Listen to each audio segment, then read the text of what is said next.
இங்கே எனக்கு முன்னால் பேசிய மேனேஜிங் ட்ரஸ்டி, ஃபவுண்டர் சேர்மன், மரியாதைக்குரிய டாக்டர் சௌந்தரராஜன் அவர்களுக்கு நான் எனது வணக்கத்தை நான் தெரிவித்துக் கொள்கிறேன்.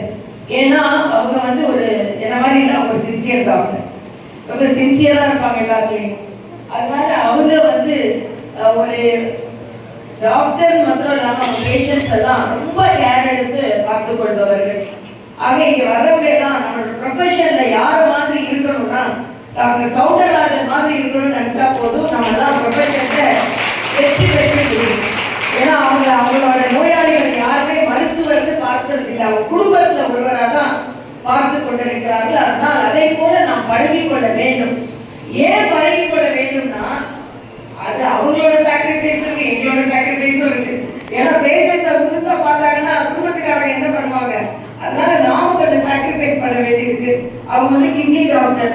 நான் அடிக்கடி சொல்லுவேன், டாக்டர் சௌந்தரராஜன் அவர்களுக்கு மனைவியோட பிறந்த நாள் தெரியாது. மகிழ்ச்சி அடையக்கூடிய தினம், மகிழ்ச்சி அடையக்கூடிய தருணம் எது என்றால் மனைவியோட பிறந்த நாள் கிடையாது, குழந்தைகளோட பிறந்த நாள் கிடையாது, கல்யாண நாள் கூட கிடையாது. அவங்க எப்ப மகிழ்ச்சி அதிகமா இருக்குன்னா தான் டிரான்ஸ்பிளான்ட் முடிச்சுட்டு மாற்று சிறுநீரகத்திலிருந்து வருகின்ற முதல் சொட்டு சிறுநீர் தான் அவங்க உலகத்திலேயே மகிழ்ச்சி அடைய முடியும். அப்படிப்பட்ட ஒரு அதுதான் வெற்றிகரமாக நாம் எந்த ஒரு ப்ரொஃபஷனை எடுத்துக்கொள்கிறோமோ அதை நாம் வெற்றிகரமாக இருந்தால் நமக்கு எல்லாமே மன நிம்மதியாக கிடைக்கும்.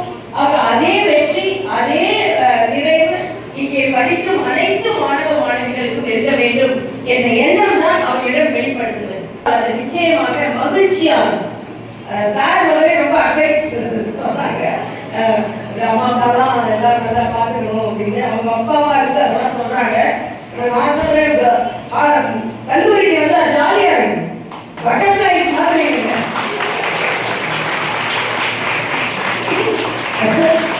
கட்டுப்பாடாக இருக்கணும். அதனால ரொம்ப நம்ம கட்டுப்பாடாக இருக்கணும், ரொம்ப கவலைக்கு போறோம் அப்படின்னா எல்லாமே கல்லூரி வாழ்க்கைகள் மகிழ்ச்சி. ஆனா அந்த மகிழ்ச்சி ஒரு கட்டுப்பாடோடு இருக்க வேண்டும். நம்ம நாட்டாற்ற வெள்ளத்துக்கு எப்பவுமே மரியாதை கிடையாது. அழகாக ஓடிக்கொண்டிருக்கிற நதிதான் மரியாதை. நதியா இருக்கா, ஓடிக்கலாம், நல்லா சில்லு இருக்கலாம், சந்தோஷமா இருக்கலாம், பட்டர்ஃப்ளைஸ் மாதிரி பறக்கலாம். அடிக்கடி ஒன்று சொல்லுவேன், எந்த